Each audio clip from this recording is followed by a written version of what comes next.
Assalamualaikum warahmatullahi wabarakatuh. Perkenalkan, nama saya Atika Rahmani, MPM 197510008. Di sini saya akan menjelaskan tentang identifikasi input pertanian pupuk dan benih dari dosen pengampu Ibu Analia Nasari, STPMTA. Yang pertama adalah pupuk. Pupuk adalah bahan yang diberikan pada sistem tanaman medium dengan tujuan untuk memperoleh kenaikan hasil yang setinggi-tingginya, baik secara kualitatif maupun kuantitatif. Berdasarkan bentuk fasenya, pupuk dibedakan atas pupuk padat, pupuk cair, dan pupuk gas.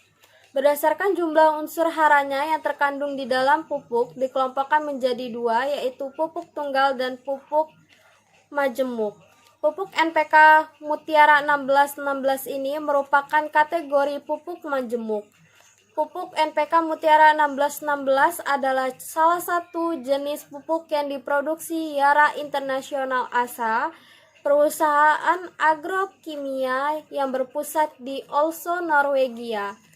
Bisnis utamanya adalah produksi pupuk nitrogen yang mencakup produksi nitrat, amonia, urea, dan bahan kimia yang berbasis nitrogen lainnya.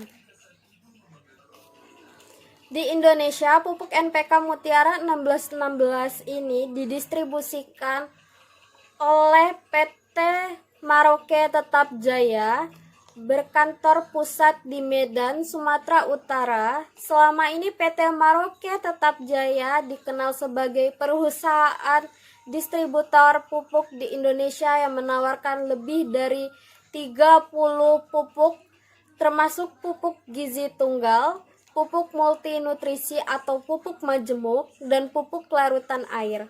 Kandungan unsur hara yang ada pada pupuk NPK Mutiara 1616 ini, yang pertama memiliki kandungan 16% nitrogen, yang kedua memiliki kandungan 16% fosfat, yang ketiga memiliki kandungan 16% kalium, keempat memiliki 0,5% magnesium, dan yang terakhir kelima memiliki kandungan 6% kalsium.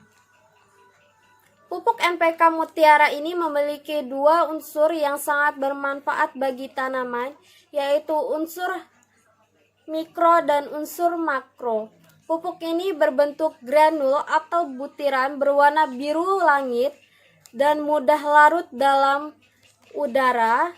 Pupuk NPK Mutiara 1616 ini dapat digunakan pada semua jenis tanaman, tanaman pangan maupun tanaman perkebunan dan industri.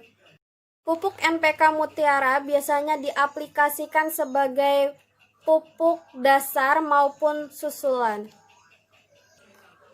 Keuntungan pupuk NPK Mutiara 1616 ini untuk tanaman, yang pertama dari sisi bentuk jelas sekali berbentuk granul atau butiran. Ukuran butiran pun seragam sehingga lebih mudah dalam penakaran dan pengaplikasiannya. Yang kedua, sekali memupuk, 3 unsur hara diserap tanaman, yaitu nitrogen, fosfat, dan kalium. Yang ketiga, memberikan reaksi yang super cepat untuk tanaman karena salah satu unsur hara, yaitu nitrogen, tersedia dalam bentuk nitrat. Yang keempat, dapat membantu penyerapan unsur-unsur hara kalium, magnesium, dan kalsium. Yang kelima, praktis dalam pemupukan dan ekonomis dari sisi finansial, atau biaya pemupukan seperti upah tenaga kerja. Yang keenam, mudah sekali larut dalam air sehingga lebih cepat diserap akar tanaman. Yang ketujuh, relatif aman untuk tanaman. Yang kedelapan, dapat diaplikasikan pada semua jenis tanaman seperti sayuran, buah, pangan, hias, palawija, dan perkebunan. Kelemahan pupuk NPK 1616 ini, karena pupuk majemuk ini memiliki kandungan yang seimbang, yaitu nitrogen, fosfat, dan kalium, maka sangat disarankan untuk hati-hati dalam aplikasi terhadap tanaman-tanaman sensitif atau peka terhadap tingginya unsur hara kalium. Misalnya adalah tanaman kol. Meskipun ada kelemahan dari NPK Mutiara 1616 ini terhadap tanaman tertentu, tapi masih dapat diminimalisir atau diantisipasi dengan cara kombinasi pupuk majemuk dan pupuk tunggal. Manfaat pupuk NPK Mutiara 1616 ini yang pertama menyediakan dan menjaga keseimbangan unsur hara makro dan mikro untuk tanaman. Yang kedua, mempercepat pertumbuhan vegetatif seperti tunas, ranting, daun, dan tinggi tanaman. Yang ketiga, nutrisi tanaman baik pada fase vegetatif maupun generatif tetap terpenuhi. Yang keempat, mengurangi dampak kehilangan nitrogen pada tanaman. Yang kelima, tanaman lebih sehat dan tahan terhadap serangan jamur dan penyakit. Yang keenam, tanaman lebih adaptif terhadap kekeringan. Yang ketujuh, tanaman lebih tumbuh subur dan berkembang dengan optimal.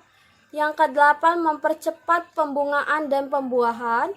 Yang kesembilan, mencegah keguguran bunga dan buah lebih tinggi. Yang kesepuluh, kualitas hasil panen lebih bagus. Yang ke-11, daya simpan hasil panen relatif lama, lebih baik selama transportasi maupun selama penyimpanan. Cara aplikasi pupuk NPK Mutiara 1616 ini merupakan sisi lain dari kelebihannya. NPK Mutiara 1616 dapat dijadikan sebagai pupuk akar. Sebagai pupuk akar diaplikasikan dengan cara dibenamkan di dekat tanaman atau dengan cara dicor atau disiram ke dekat pangkal tanaman. Pupuk Mutiara 16 ini dapat digunakan hampir untuk semua jenis tanaman, namun dosis NPK Mutiara disesuaikan dengan jenis tanaman dan anjuran. Sebab setiap jenis tanaman berbeda-beda kebutuhan unsur haranya. Misalnya dosis NPK Mutiara 1616 untuk tanaman mangga berbeda dengan tanaman sayuran.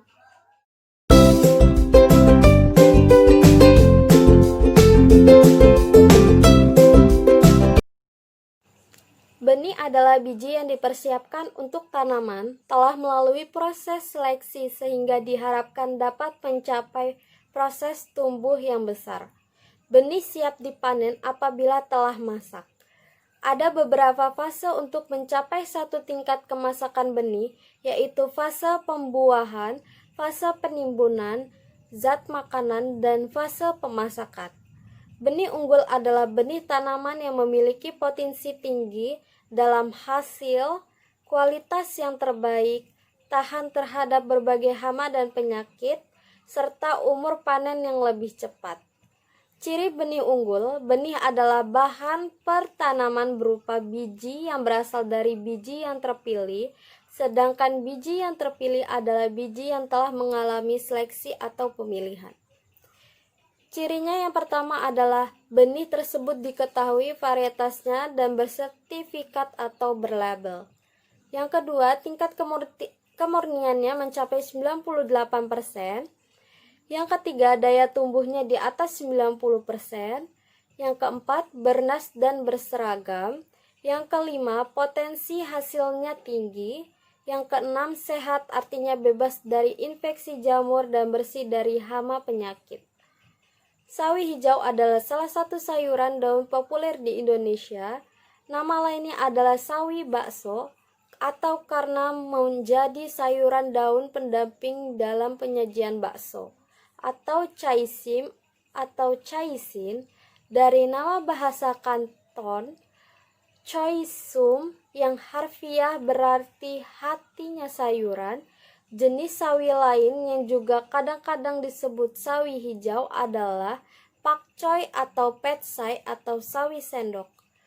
Sawi hijau Brassica luncea L yang memiliki ciri-ciri batangnya pendek dan daun-daunnya berwarna hijau keputih-putihan. Sawi jenis ini memiliki batang pendek dan tegak. Daunnya lebar, berwarna hijau, bertangkai pipih dan kecil, berbulu halus. Menurut Daisuke tahun 1991, klasifikasi tanaman sawi atau Brassia zunsea L adalah sebagai berikut. Divisinya adalah Spermatophyta. Kelasnya Angiospermae. Subkelas Dicotyledonae.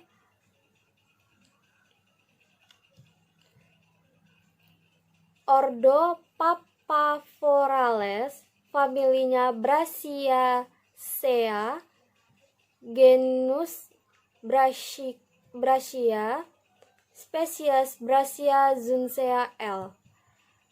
Kandungan dan komposisi gizi tanaman sawi tiap 100 gram bahan. Kandungan dan komposisi gizi unit per 100 gram.